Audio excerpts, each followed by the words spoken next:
ഭർത്താവ് full time ഫയലിനകത്ത്, മക്കള് രണ്ടെണ്ണവും എപ്പോഴും മൊബൈലും കുത്തിക്കൊണ്ട്. നമ്മുടെ ജീവിതം മാത്രം ഇങ്ങനെ സർവ്വസാധാരണമായിട്ട് ഒന്നുമല്ലാതെ എരിഞ്ഞു തീർന്നുകൊണ്ടിരിക്കുന്നു. അമ്മ ഇങ്ങനെ സർവ്വസാധാരണക്കാരിയെ പോലെ ജീവിച്ചോ? എന്റെ കൂടെ പഠിച്ച ശില്പയുടെ അമ്മയെ കാണണം.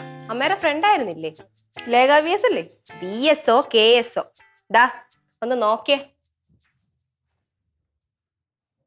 ആ, ഇത് ലേഖ VS തന്നെ. അയ്യോ, ഇവളിപ്പോ ഇത്ര ലുക്കായാ?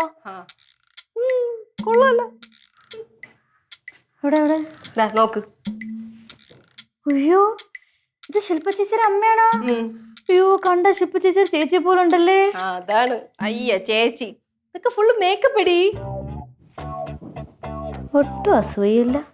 ഓ പിന്നെ അസൂയ ഇവളെടുത്തു. ഇവൾ എന്റെ കൂടെ പഠിച്ചാണല്ലോ. അന്നേ ഞങ്ങളെക്കാളും ഒക്കെ 2 വയസ്സിന് മൂപ്പുണ്ട് ഇവക്ക്. ശരിക്കും അമ്മ ഇത് അസൂയയാണ്. ഈ ആന്റിയെ കാണാൻ നല്ല ഭംഗിയുണ്ട്.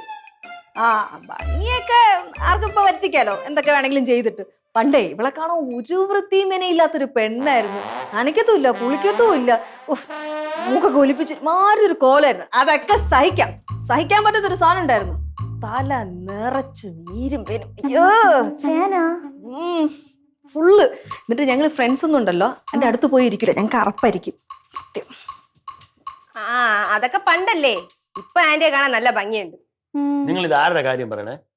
നോക്കട്ടെ മോളെ, കാണിച്ചാണ്. ശരിയാണ്, നല്ല ഐശ്വര്യമുള്ള സ്ത്രീ അല്ലേ, ഐശ്വര്യമുള്ള മുഖം. നല്ല ലുക്ക് ഉണ്ടല്ലേ, ഒരു പാട് പോലും ഇല്ല മുഖത്ത്. ആ, നല്ല വെണ്ണക്കല്ല് പോലെ ഇരുന്ന ഞാനാണ് എത്ര നല്ല ചെക്കന്മാരാന്നറിയോ എന്റെ പുറകെ ലെറ്ററും കൊണ്ട് നടന്നിരുന്നത്.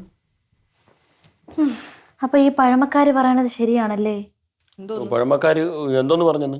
അല്ല, കാണാൻ ഭംഗിയുള്ള കൊച്ചിലെ ഉണ്ടെങ്കിലേ വലുതാകുമ്പോ ഒട്ടും ഭംഗി ഉണ്ടാവൂല. ആ, നീ ഈ പറഞ്ഞു വന്നതിന്റെ പൊരുൾ എന്താന്ന് എനിക്ക് മനസ്സിലായി. എന്നെ കാണാൻ കൊള്ളൂലെന്നല്ലേ ഇപ്പൊ? മണി, അവൾ അങ്ങനെ പറഞ്ഞില്ലല്ലോ, അതൊരു ചൊല്ലാണ്. ഞാനും കേട്ടിട്ടുണ്ട്, എന്റെ അമ്മയൊക്കെ പറഞ്ഞ് കേട്ടിട്ടുണ്ടല്ലേ? എന്നാ ഇതും കൂടെ കേട്ടോ. ഞാൻ ഇങ്ങനെ ആയതിന് ഏക കാരണം നിങ്ങൾ ഒരുത്തനാണ്. ഞാനാ? നിങ്ങളെ കല്യാണം കഴിക്കുമ്പോഴേ ഞാൻ അനുസിത്താരെ പോലെയല്ലേ ഇരുന്നത്? പിന്നെന്താ ഇങ്ങനെ ആയത്? കഷ്ടപ്പാട്, ദുരിതം, പ്രാരാബ്ദം, പിള്ളകുട്ടി പരാധീനങ്ങൾ ഇങ്ങനെ ആവാതിരിക്കൂ?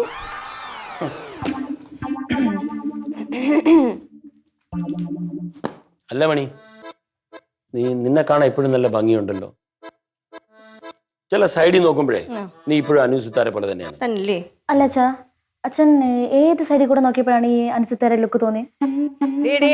കൂടുതൽ താറ്റല്ലേ? ഒന്നിനും കൊള്ളില്ലാതിരുന്ന ലേഖ VS ഇപ്പൊ ഇത്ര പച്ച പരിഷ്കാരി ആയിട്ടുണ്ടെങ്കിലേ അത് അവളുടെ ഭർത്താവിന്റെ കെയറിംഗ് കൊണ്ടാണ്, സ്നേഹം കൊണ്ട്. മണി, ഞാൻ ഇവിടെ നിന്നെ പൊന്നുപോലല്ലേ നോക്കണത്? ആ, പൊന്നുപോലെ നോക്കണുണ്ട്. അതുകൊണ്ടാണ് ഞാൻ ഈ കോലത്തിലായി പോയത്. ആ, അതമ്മ പറഞ്ഞാലും കാര്യമില്ലാതില്ല അല്ലേ ചേച്ചി? ആ, അതെ. ഒരു കല്യാണം കഴിഞ്ഞ സ്ത്രീ അവളുടെ സൗന്ദര്യത്തിന്റെ രഹസ്യം എന്താന്ന് ചോദിച്ചു കഴിഞ്ഞാൽ എൻ പുരുഷൻ കൊഞ്ചം ഹാപ്പിയായി വെച്ചിരിക്കുക എന്ന് പറയാൻ പറ്റണം. ഞങ്ങൾ റീൽസിലൊക്കെ അങ്ങനെയാണ് കണ്ടിട്ടുള്ളത് അല്ലേ വിങ്കി? അതെ. ഓ, നിനക്കെങ്കിലും കാര്യം മനസ്സിലായല്ലോ. എനിക്ക് അത് മതി. ഇതൊരുമാതിരി മൊരട്ട് സ്വഭാവം ഉരുട്ടി കയറ്റി വെച്ച മോന്തേ. മണി, നീ എന്നെയാണോ പറയണേ? നിങ്ങളെ തന്നെയാണ് പറഞ്ഞത്. നിങ്ങൾക്കേ ഒരു തമാശ പറയാ അറിയോ? വേണ്ട, സ്നേഹത്തോടെ ഒരു വാക്ക് സംസാരിക്കാൻ പറ്റുമോ? ഇല്ല. നിങ്ങളുടെ കൂടെ ഇത്രയും വർഷം ജീവിച്ചിട്ട് എന്നെ ഈ കോലത്തിലെങ്കിലും ബാക്കി കിട്ടിയതിനെ എന്റെ വീട്ടുകാർ ദൈവത്തിനോട് നന്ദി പറയണം. മണി, ഇവൾക്ക് തന്നെ പറ്റി? അമ്മ പിണങ്ങി പോയതാണ്. പിണങ്ങി പോകാനായിട്ട് ഞാൻ ഒന്നും ചെയ്തില്ലല്ലോ. അച്ഛനൊന്നും ചെയ്തില്ല, അതാണ് പ്രശ്നം.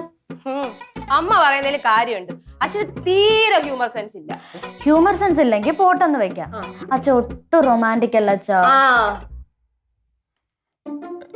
റൊമാൻറ്റിക് അല്ലായിരിക്കും, പക്ഷെ ഹ്യൂമർ സെൻസിൽ എന്ന് പറയില്ലേ മക്കളെ. ഞാൻ പറഞ്ഞിട്ടുള്ള എത്രയോ തമാശയായിട്ട് നിങ്ങൾ പൊട്ടി പൊട്ടി ചിരിച്ചിട്ടുണ്ട്. ബെസ്റ്റ് അതച്ഛാ. അച്ഛന് വിഷമം വരണ്ടല്ലോ എന്ന് വിചാരിച്ച് ഞാൻ സ്വന്തമായിട്ട് അങ്ങ് ഇക്ലിയാക്കി അങ്ങ് ചിരിക്കുന്നതാ, അല്ലാതെ തമാശ ഒന്നും ഉണ്ടായിട്ടില്ല. അച്ഛാ, അച്ഛനെ പോലത്തെ ഒരു മൊരടം ഭർത്താവിനെ എനിക്ക് കിട്ടുകയാണെങ്കിൽ അന്ന് ഞാൻ ഡിവോഴ്സ് ചെയ്തിട്ട് പോകും. ഞാനും ഡിവോഴ്സ് ചെയ്യും അച്ഛാ. എന്തോ നീ പറയണേ? അച്ഛൻ മാറണം കേട്ടോ. അതെ, അച്ഛൻ മാറിയേ പറ്റൂ. പറ്റും അച്ഛന്, പറ്റും. പോട്ടോ,